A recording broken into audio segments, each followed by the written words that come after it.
Hello friends, my name is Jessica Hellard and I am here to introduce you my new video blog, my podcast. This is a little experiment where I am going to be interviewing people in our community that really put the heart into what they do. So we are calling it Heart of Kingston, Heart of Gananoque, Heart of the Islands, depending on where we are. But basically, I want to interview people in our community because I really feel strongly about Kingston being so awesome and want to share a little bit about those people, where they came from, what their backgrounds are, what they're up to right now, how someone could do something similar, and also just why it's so important to put your heart into what you do and to give back to our community.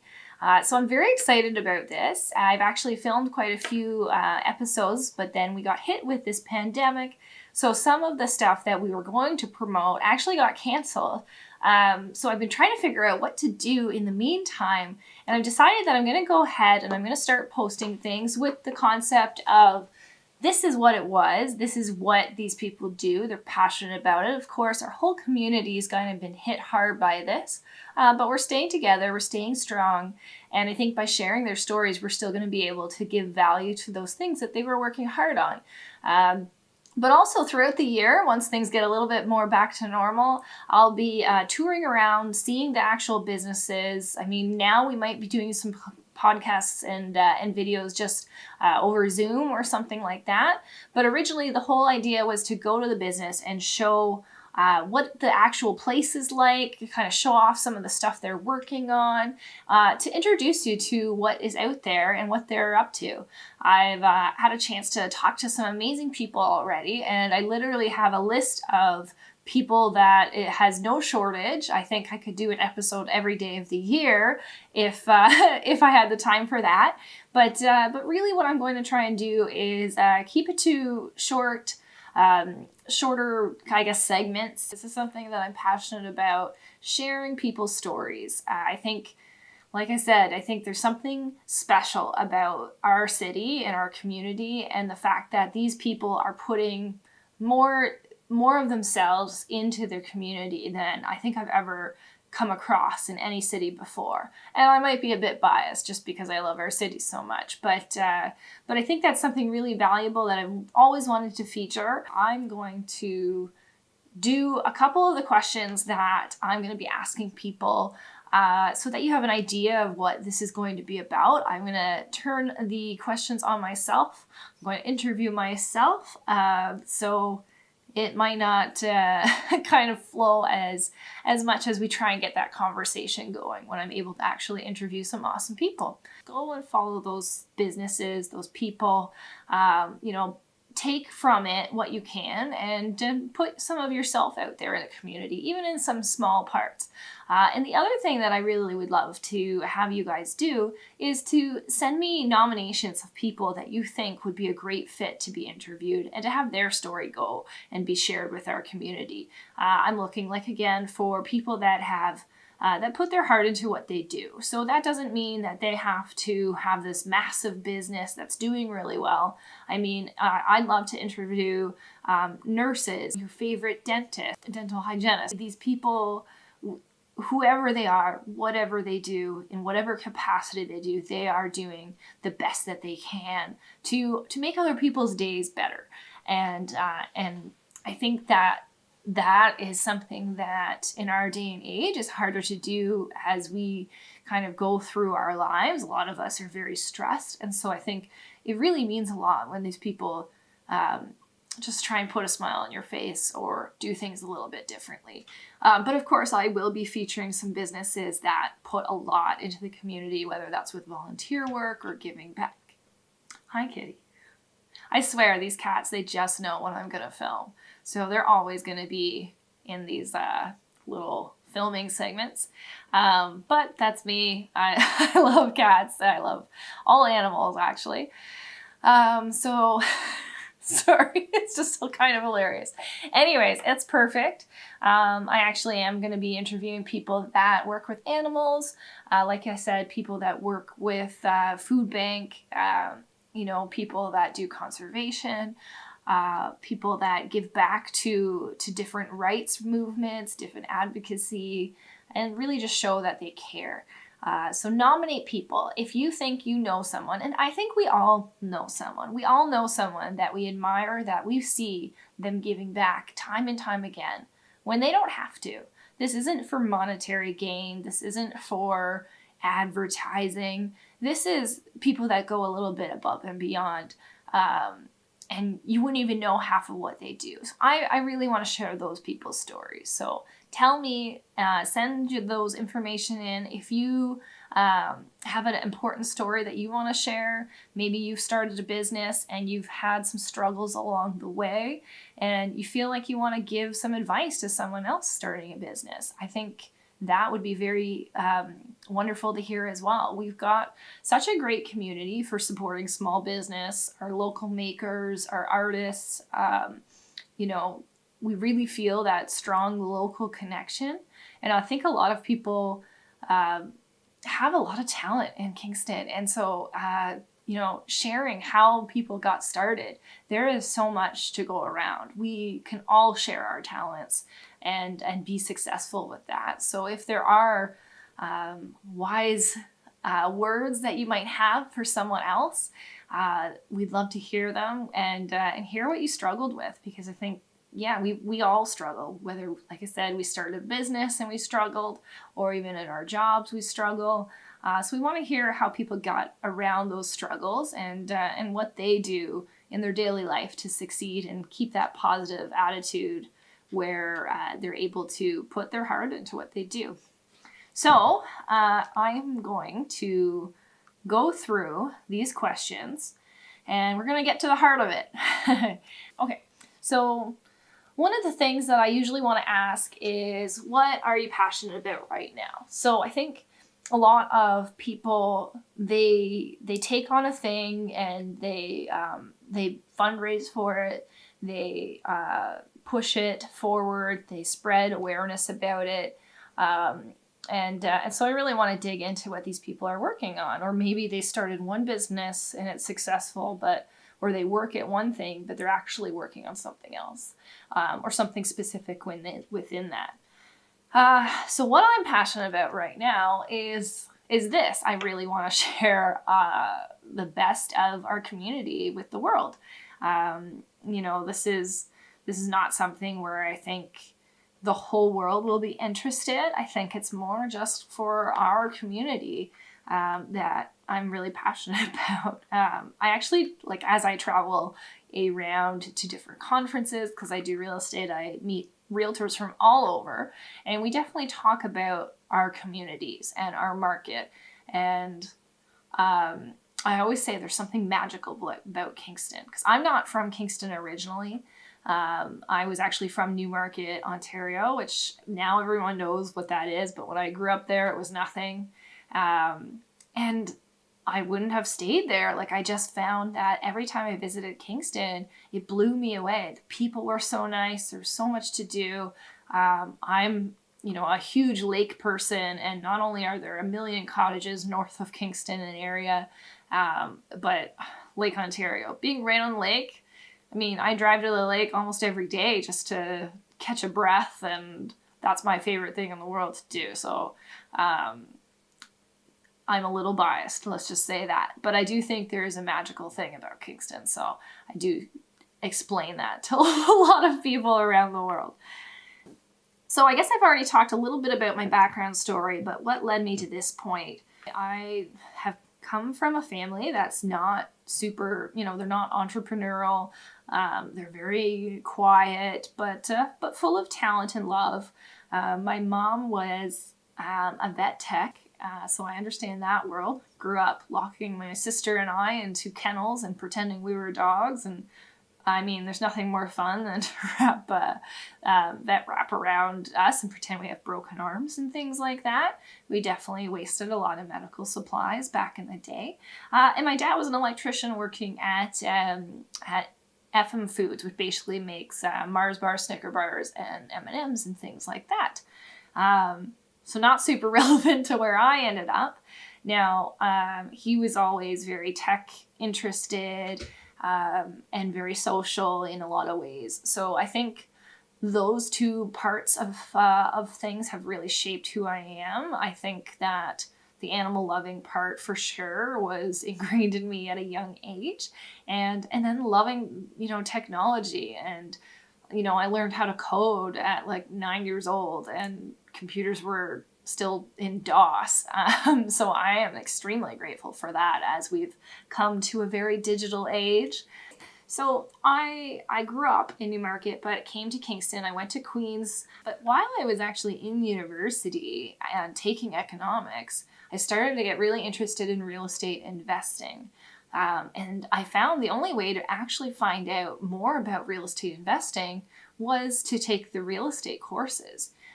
There wasn't really courses in university I could take to learn more about real estate.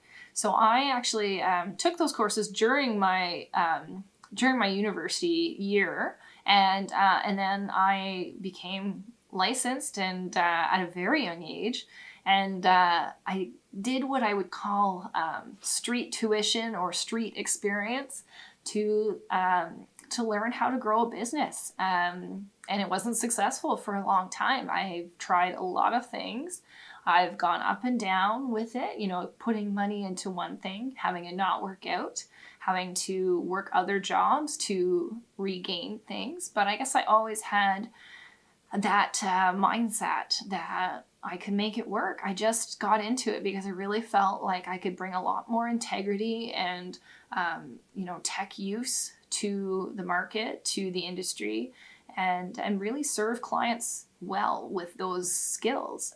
So I felt really passionate about making it work somehow. It just took a little bit of figuring out. So now I've been doing that 15 years, and I guess it's been, like 10 years. But 10 years ago, I actually was volunteering with the animal shelter and really felt a need for a separate rescue.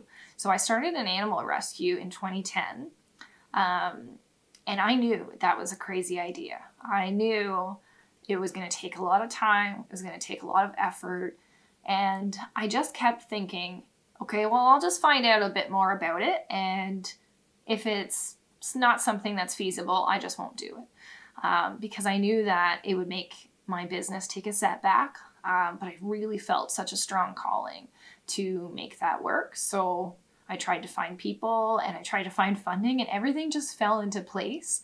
And so Kingston Animal Rescue was born in 2010. So it's been 10 years now that we've been running this animal rescue.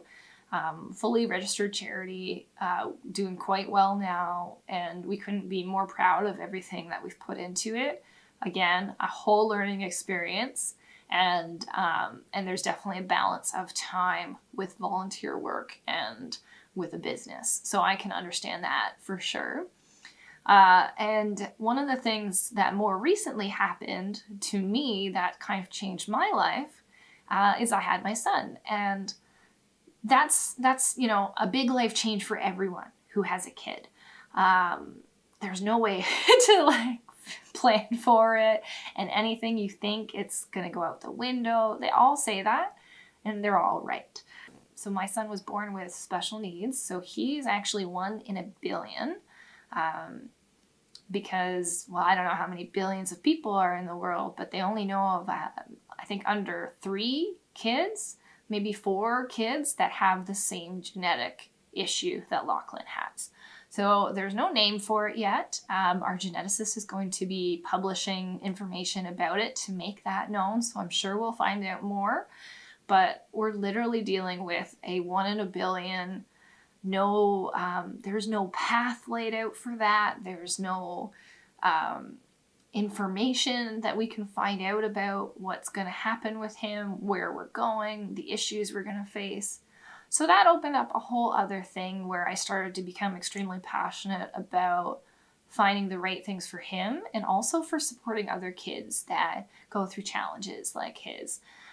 So I'm very big into accessibility and funding for these kids and these families. It's extremely hard. It's extremely rewarding in a lot of ways, but it's more, the challenges can be very financially straining. They can be very exhausting, because a lot of it is like having a newborn forever in a lot of ways, because a lot of them need help often, and everyone deals with things a little bit differently, but those were extremely big shifts in my perspective.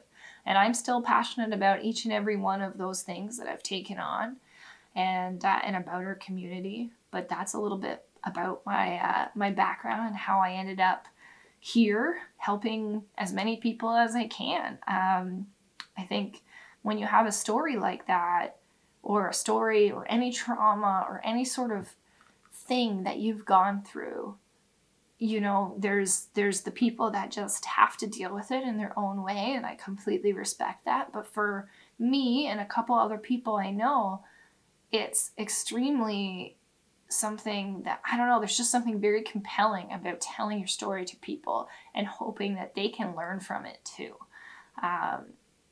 That whole concept of time being so precious and love being so important over anything else was a huge shift for me. And I struggle with that with a lot of things, but so many of the little things don't matter anymore. And, so the next time somebody's having, anger issues because somebody cut them off in traffic, just think of how that just doesn't matter. It just doesn't. But yeah, so that's part of why I want to share more of these stories, because I find there's so many people out there that have such wisdom to share. So that's a little bit about what led me to here. A lot of people think that the real estate industry is one that people make a ton of money in, and it's super easy, and they don't work very hard, and they don't care. And I will say for sure there are people in that industry that do that. But I have also seen the most caring and generous people that just put their heart into their business. I think realtors are some of the most generous statistically in the world. And while, yes, some of that is probably for image, I think a lot of it is just that good-heartedness. They're very passionate usually. And I think passion for your clients really shows up in that. And I think that's a big myth in our industry, that it's easy and that people don't care. And I think it's so hard to be in our industry. It's extremely draining. The hours are not great. Some people think the hours are so great, but you can have flexible hours, but you're working evenings and weekends. The money can be great, but it's just like any business where it can be great once you get going and once you're good with your money. But it's very hard to only get paid on a commission basis. And a lot of the times there'd be many months before someone would get paid. What I wish I knew when I started out was that it isn't easy. I kind of was under the impression that I would be able to make easy money in it, and that people were good people, and I would just have such a great time doing these things. And what I've really learned is that not everybody is a good person. And I was kind of shocked at that adults could be so, I guess, maybe it's just because I was young, but I sort of thought that once you grew up, you were professional. and I'll say a lot of adults aren't in their industry, that it's very cutthroat. And I think you see a lot of that. And it was very, very shocking to my naive little heart that the world was not quite what I thought it was. But that doesn't mean that you can't make it happen. And for the charity aspect, I was very, naive about how much work it really is. And also how amazing it is to start a charity. If I was going to give advice to someone starting in real estate, I would say start on a team and don't start on your own, because there's so much that you're dealing with, learning, and that you really want to have that information be brought to your attention, and you really want to learn everything from the experts before you're out there taking care of your clients on your own. And if you're going to start a charity, just do it. I mean, there's going to be no good time. There's going to be never enough money, but the world needs more. So you've got to just go with that calling. Make sure you have the passion to see it through and keep that self-care going. It's extremely important because it's very easy to get burnt out. The next thing that I'm going to talk about is a challenge that we've encountered over the years, and what I did about it. And I think one of the biggest challenge was in business.